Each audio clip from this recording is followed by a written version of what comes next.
உன்னை குளித்ததும் என்னை தேடி என் சேலன் உன்னையாலும் தன் തലി തുടിപ്പായേ അത് അയ്യോ പേടിപ്പിക്കല്ലേ എന്തുവാ ഇത് 90s കിഡ്സ് നൊസ്റ്റാൾജിയ എന്ന് പറഞ്ഞുകൊണ്ട് പുള്ളിക്കാരി ഇട്ടിരിക്കുന്ന ഒരു വീഡിയോ അല്ല പൊന്നു പ്രേക്ഷകരെ. എന്തുവാ ഇത്? എന്താ നമ്മൾ ഈ കാണുന്നത്? കണ്ടിട്ട് തന്നെ പേടിയാകുന്നു. നിങ്ങൾ ഇതിനെ ഒന്നുകൂടെ കണ്ടു നോക്കിയേ. ആ പാട്ടിന്റെ അകമ്പടിയോടുകൂടി തന്നെയാണ് പുള്ളിക്കാരി ആ വീഡിയോ ഇട്ടിരിക്കുന്നത്, ലിപ്സ്റ്റിക് ഒക്കെ ഇട്ടോണ്ട്. അതും തൊണ്ണൂറുകളിലെ നൊസ്റ്റാൾജിയ ഇട്ടിരിക്കുന്നത് കണ്ടു നോക്കി.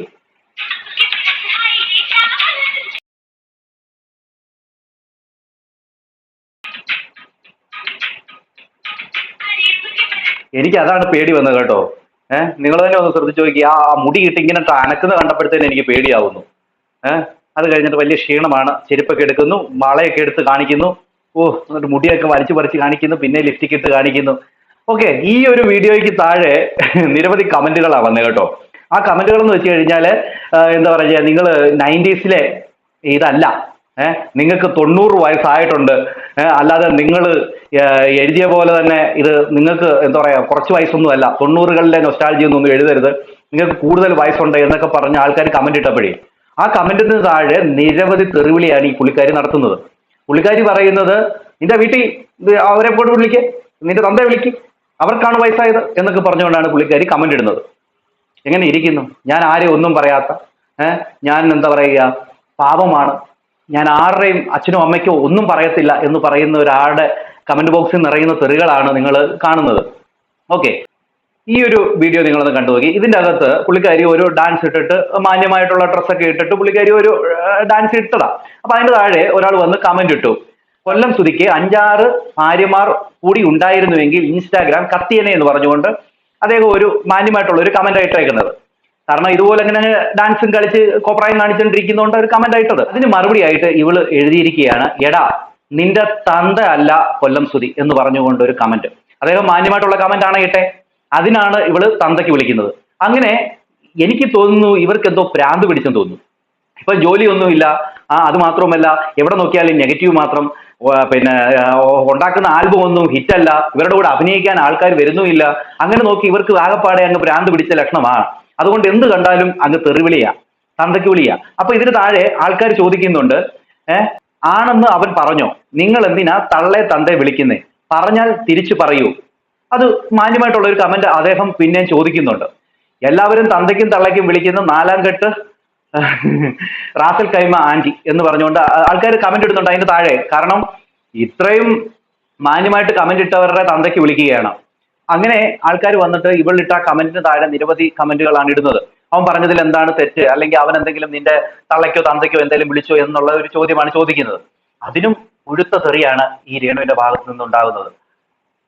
ഒത്തിരി പേര് ഇങ്ങനെ കമന്റുകൾ ഇട്ട് ചോദിക്കുന്നുണ്ട്. അപ്പൊ അതിനെല്ലാം ഈ തന്തയ്ക്കും തള്ളയ്ക്കും വിളിയാണ് നടത്തിക്കൊണ്ടിരിക്കുന്നത്. കൊള്ളാം എന്തായാലും. ഓക്കെ, അതിൻ്റെ ഇടയിലാണ് ഈ പറയുന്ന രേണുസുധിയുടെ ഒരു ഡൂപ്പ് ഉണ്ടല്ലോ, ഡൂപ്പ് ഇറങ്ങിയിരിക്കുകയാണ്. അതിൻ്റെ കൂടെ ഒരുത്തനുണ്ട്, കരടി എന്നൊക്കെ വിളിക്കുന്ന അഭിലാഷ് എന്ന് പറയുന്ന ഒരുത്തൻ. ഓക്കെ, അവർ രണ്ടുകൂടെ ഒരു വീഡിയോ ഇട്ടിട്ടുണ്ട്, അത് കണ്ടു നോക്കി. ഇത് നമ്മുടെ പ്രിയപ്പെട്ട കലാകാരി രേണുസുധി എന്ന പേരിൽ അറിയപ്പെടുന്ന പ്രിയപ്പെട്ട റിയയാണ്. രേണുസുധി എന്ന് പറഞ്ഞ ആളെ അറിയില്ലേ, കേരളം കത്തുന്ന.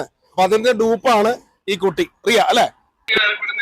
കണ്ടു ഞങ്ങൾ കണ്ടതാണ്. റിയ എന്ന് പറയുന്ന ഈ ഡൂപ്പിന്റെ കളികളൊക്കെ ഞാൻ കഴിഞ്ഞൊരു വീഡിയോയിൽ കാണിച്ചതാണ്. എന്നാ കുലുക്കുന്നതെന്ന് അറിയാമോ? അങ്ങനെ ഡൂപ്പും ഈ പറയുന്ന രേണുവും ഒന്നാണ്, ഒരുപോലെ ഇരിക്കുന്നു എന്നാണ് ഇവിടെ ഈ പറയുന്ന മറ്റേ ആ കേന്ദ്രവും പറയുന്നത്. ഓക്കെ, ഇവൻ ഓരോ വീഡിയോയിൽ ഓരോന്നാ പറയുന്നത്. അതിനെക്കുറിച്ച് ഞാൻ പറയാം, ഇതൊന്ന് കേട്ടു നോക്ക്. റിയ എങ്ങനെയുണ്ട്? രേണുസുധിയുടെ പേരിൽ ഇങ്ങനെ അറിയപ്പെടുന്നതിൽ എങ്ങനെയുണ്ട്? ഒരുപാട് സന്തോഷമുള്ള, എനിക്ക് ഇഷ്ടപ്പെട്ട ഒരു വ്യക്തിയാണ്. രേണുസുധിനെ ഒരുപാട് ആൾക്കാർ വെറുക്കുന്നുണ്ടെന്നുള്ളത് എനിക്കറിയാം. പിന്നെ വെറുക്കുന്ന ആൾക്കാർ വെറുത്തോട്ടെ, അതിനിപ്പോ എന്താണെന്നാ. എനിക്ക് രേണുസുധിന്റെ ജീവനാണ്, ഞാൻ പറയാം. രേണുസുധി എന്ന് പറയുന്ന ഒരാളെ പറ്റി എന്തെങ്കിലും രീതിയിൽ വന്ന് കമന്റ്. എന്തായാലും ഇനി ആരെങ്കിലും തെറി വിളിക്കുകയാണെങ്കിൽ കൊച്ചിന്റെ അക്കൗണ്ട് കയറി തെറി വിളിച്ചു കഴിഞ്ഞാൽ തിരിച്ച് പ്രതികരിക്കും, ഉറപ്പാണ്.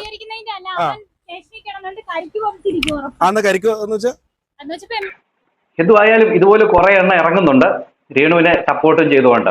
അതിന്റെ ഇടയിലാണ് ഇവൻ ഈ പറയുന്ന അഭിലാഷ് എന്ന് പറയുന്ന ഈ പുള്ളിക്കാരന് ഒരു കാര്യം പറഞ്ഞത്. അതായത് രേണു വന്ന് അവന്റെ വീഡിയോയ്ക്ക് താഴെ വന്ന് കമന്റ് ഇട്ടാൽ അവൻ മുടി മുറിക്കും എന്നുള്ള രീതിയിൽ അവൻ പറഞ്ഞിരുന്നു. ഇത് ഇട്ടിട്ട് 2-3 ദിവസമായി ഇവൻ ഇങ്ങനെ കണ്ടിന്യൂ ആയിട്ട് ഇട്ടോണ്ടിരിക്കുക. രേണു പോയി കമന്റ് ഇടുന്നുണ്ട്, പക്ഷെ ഇവൻ മുടി മുറിക്കുകയോ താടി മുറിക്കുകയോ ചെയ്യുന്നുമില്ല. ഇവനെയൊക്കെയാണ് ഒന്നും പറയണ്ട.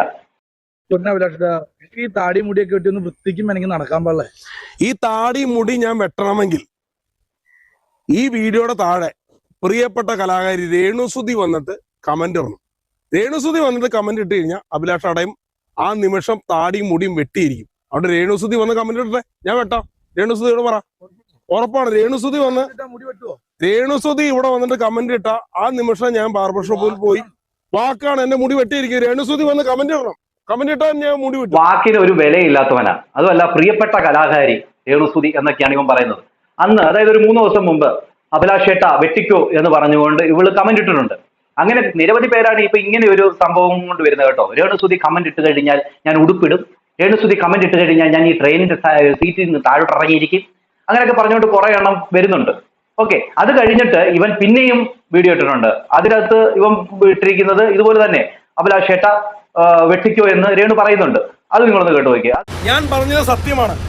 എന്റെ മുടിയും താടിയും വടിക്കണമെങ്കിൽ രേണുസുതി എന്ന് പറയുന്ന കലാകാരി വന്ന ഒരു കമന്റ് ഇട്ടോ, ഞാൻ അപ്പം തന്നെ എന്റെ മുടി വെട്ടാം. ഉറപ്പായിട്ടും ഞാൻ വെല്ലുവിളിക്കുന്നു. രേണുസുതി വന്നിട്ട് ഒറ്റ കമന്റ് ഇത് ഇവിടെ താഴെ ഇട്ട് കഴിഞ്ഞാൽ അഭിലാഷയുടെ പിറ്റേ ദിവസം ആ നിമിഷം പാദയാത്ര ആണെങ്കിലും പോയി ബാർബർ ഷോപ്പ് കുത്തി തുറന്നിട്ട് എന്റെ മുടിയും താടിയും വെട്ടിരിക്കും. ഇവൻ പറഞ്ഞു ഇവന്റെ മുടിയും താടിയും വെട്ടാൻ വേണ്ടി രേണുസുതി വന്ന് കമന്റ് ഇടണമെന്ന്. എന്ത് ഗതികേടാടാ, എനിക്ക് മനസ്സിലാവുന്നില്ല. ഇപ്പൊ കുറെ പേര് അങ്ങനെ ഇറങ്ങിയിട്ടുണ്ട്.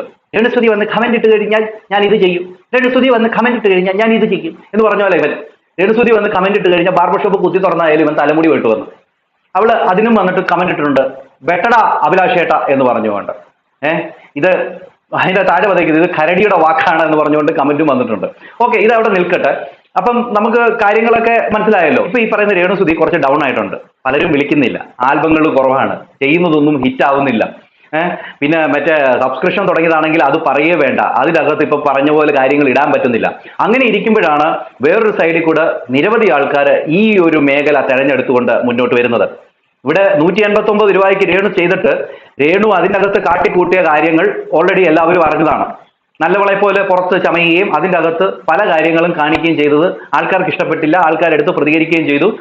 അങ്ങനെ ഇപ്പോൾ ഒന്ന് ഒതുങ്ങിയിട്ടുണ്ട്. കാരണം കുറെ ചാറ്റുകളും ഒക്കെ വന്നതോടുകൂടി തന്നെ ഒന്ന് ഒതുങ്ങി നിൽക്കുകയാണ്. അങ്ങനെ ഇരിക്കുമ്പോഴാണ് ഒരു ബിഗ് ബോസ് താരം, ഇവള് ജാനകി എന്ന് കണ്ട പേര്, ഇവള് ഈ ഒരു എന്താ പറയാ, ഈ സബ്സ്ക്രിപ്ഷനിൽ അവളുടെ വീഡിയോ കാണാൻ വേണ്ടി ചെല്ലാൻ വേണ്ടി അവൾ പറയുന്ന ഒരു ഇൻട്രൊഡക്ഷൻ ഉണ്ട്. ഇൻട്രൊഡക്ഷൻ അത് നിങ്ങളൊന്ന് കേട്ടു നോക്കി. ഹായ് ഗായ്സ്, അപ്പോൾ ഞാനിന്ന് വളരെ ഇമ്പോർട്ടൻ്റ് ആയിട്ടുള്ളൊരു കാര്യം പറയാനാണ് വന്നത്.